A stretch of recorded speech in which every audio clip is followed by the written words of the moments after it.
State for the win. They hand it off to Johnson. Boise State has won the tournament. They take a downfield shot. And the catch is made. It's Ryan Williams. Still spinning free. Touchdown. For the touchdown in the first possession. Back in the game. And he's loose again. Edwards off and running. Welcome back, Donovan Edwards. He's going for the corner. He's got it.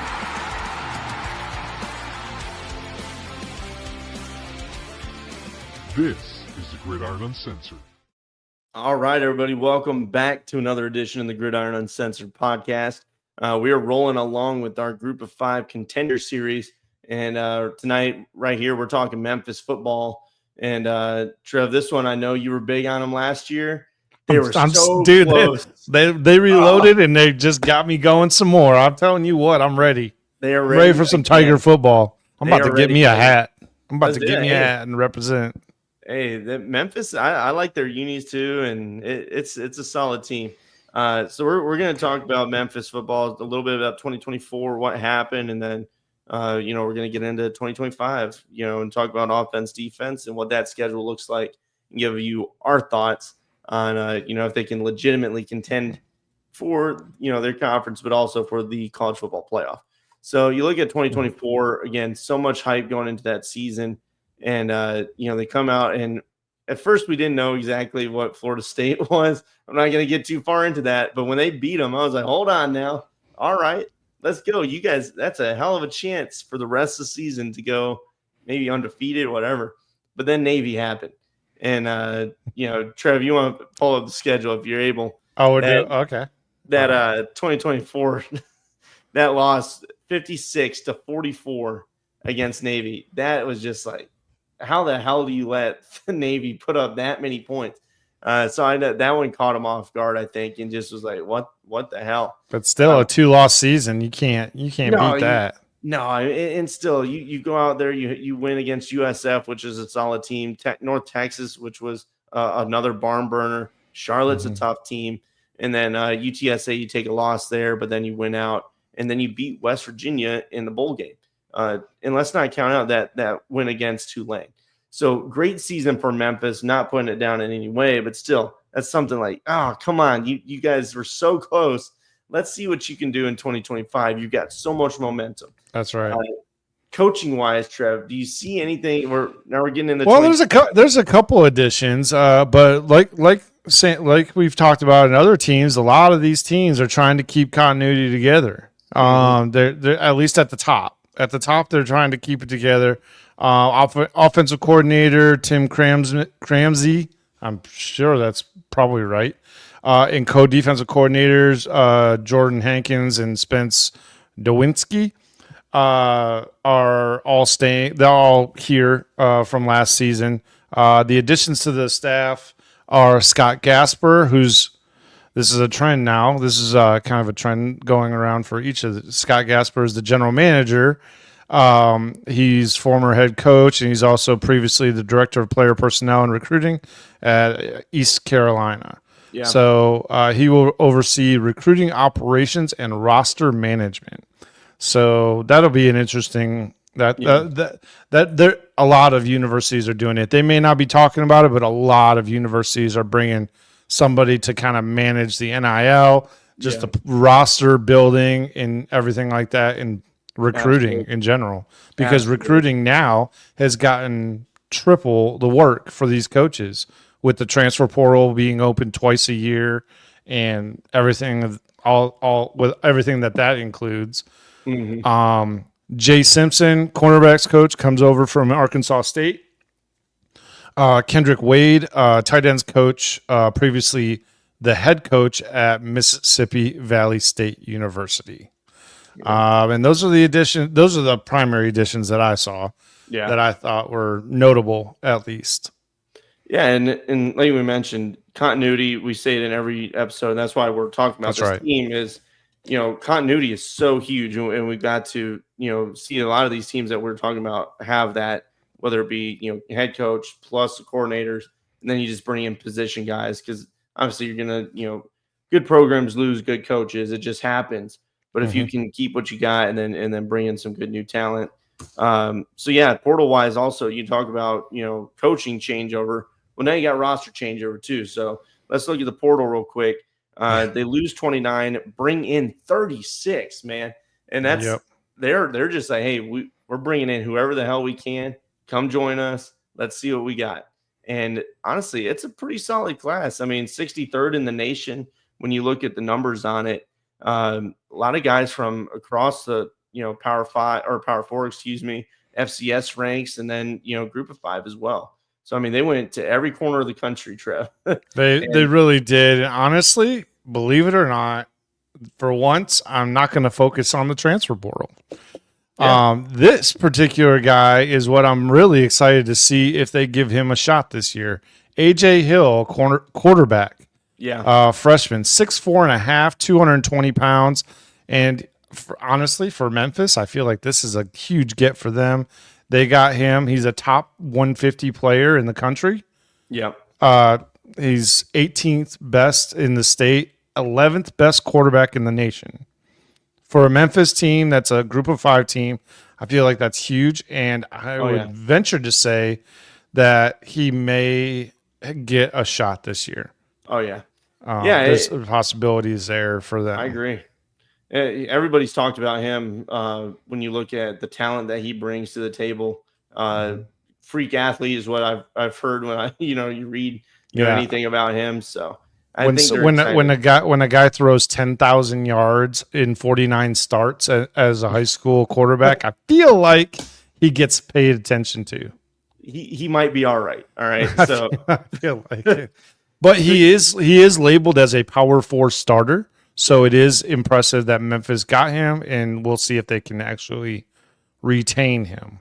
Yeah, and we'll talk about here offense, defense, and all that here in a minute. And obviously that's a huge piece because the quarterback, after you lose Hennigan, who jumps in at that position? Outside of that, portal wise, a lot of defensive linemen, corners, safeties. You're bringing in wide receivers that are bound to step in here from everything that I've been reading. This looks like, I'm telling you, man, I am super excited about this Memphis team. I'm telling you, I like what they're doing. I like who they're bringing in. And I mean, being that I'm down here in the South, maybe I'll actually get to watch some of their games. Yeah, man. That a little more often. Yeah, heck, exactly. Now, so let's talk offense. Let's just go ahead and get into it. Yeah, let's get into it. They've brought in multiple transfer quarterbacks. Like I said, you're replacing a 4-year starter in Hennigan, and the battle is not solved yet. But right now, they're talking Brandon Lewis from Nevada as the main guy.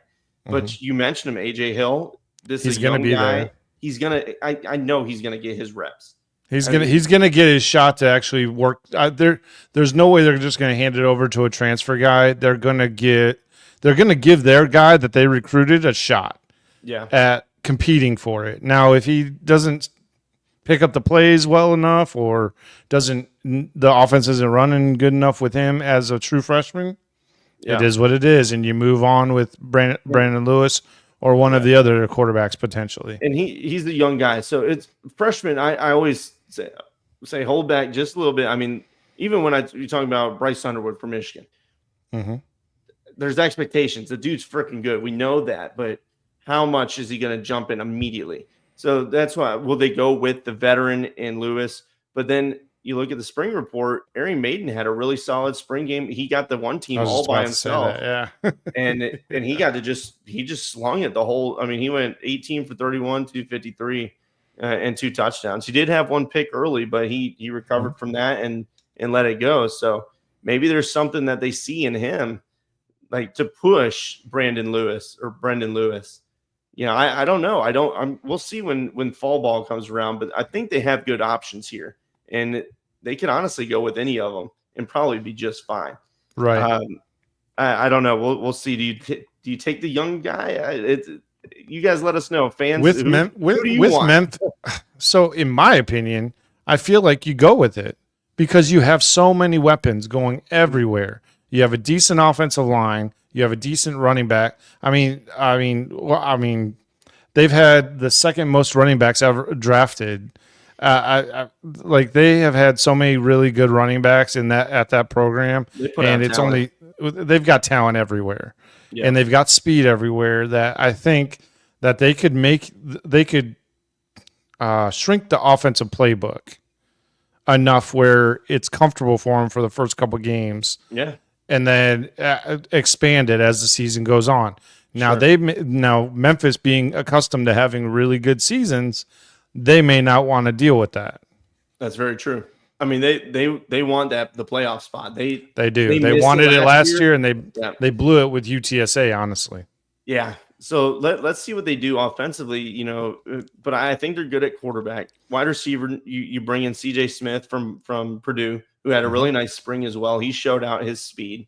So if he was, he's showing his speed against, a Memphis defense, which has players, what's he going to do to the rest of the conference? So that's something to look for. And Purdue's always one. I feel like they always have solid receivers. every single year there is at least one receiver that is just an absolute freaking burner. They come out just flying, just come flying out nowhere. Man. They find them, man. They find them. Yeah, I think they're going to be all right weapons. And then the offensive coordinator I was reading, he said that he thinks this group between the wide receivers, but also the entire offense is just going to be faster than what they had last season. And which is exciting to hear. Coaches, like, typically they coach speak. We're going to. No, him saying that means he's really confident in what they have. And that's something that, the rest of the conference should look out for. Right. Actually, speaking of the rest of the conference, let's take a look at that 2025 schedule and what they're looking at. Yeah. Coming into it. Let me pull it up. Yeah. So, I mean, you look at it and it's winnable. Oh my God. Very winnable. Like, I was looking at this. I was like, these guys could go undefeated. Like, real talk. They're USF. We've talked about them already, but I mean, I'll tell you what, man, USF, I feel like that's the game that we need to circle because I just don't think any other team's going to hang. When I look at this schedule, there's three legit that you maybe Tulane. Maybe Tulane too. Tulane, Arkansas is. I would still keep an eye on them because I think that Arkansas teams they can be dangerous. True, you're right, but I guess this is the way I'm looking at it. It's in Memphis. It's in Memphis, right?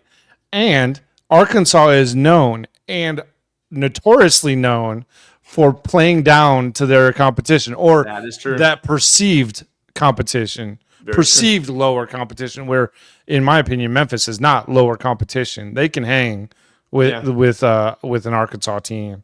But Memphis, even if they were to lose against Arkansas and they run the table everywhere else, they're in the playoff. I agree, hands down. Yeah, with the schedule, because Tulane, we project them to be good, USF as well, and then Navy at the end. That's another team that brings back a lot of starters, a lot of good production. You've got to go and beat them. You cannot let that happen again. Right. So you look at, this 2024-2025 schedule and what they have, there's a lot of potential here for them to be the team. Memphis they're knocking on the door, baby. So yeah, defensively, offensive line, honestly, looking at it real quick, I think they're going to be just fine. They did lose Xavier Hill, but they got a couple transfers in internally. They've also got guys that look good.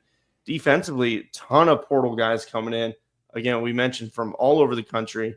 I mean, you're talking, Wamba, Cooper, Miles Pollard from Michigan jumping in, Logan Jr. These guys are all battling at cornerback. I think this team's going to be deep, and I think they're going to be hard to beat. They just got to get – I want to see them on the run support a little bit more active in that realm. But outside of that, I agree, Trev. This is a very winnable schedule. Yep. You circle the USF and the Tulane from in-conference. Outside of that, I don't see truly anybody that's an issue. Eastern Carolina is one that I've looked at as somebody that might step up this year. So you can't overlook them. It's at East Carolina, but I don't know. What are you saying the over-under is? Because, again, I can't find – I got them at 11. I got them at 11. Yeah, I think I'm going to take the over on that, honestly. You go. I think you they're a run 12. the I think they're a 12-win team this year. Oh, baby! Right out the game. I'm planting my. Okay, so here's the deal. I planned this right before we. I'm planting my damn flag on some Memphis action. There you go. They are my team to beat in the group of 5. Oh, baby, going for this. They are my team, and they are going to be the representatives of the group of 5 in the playoff. Yeah, I don't know. I'm planting that. I don't know if I'm going to go flag. 12. I could see 10 or 11 for sure.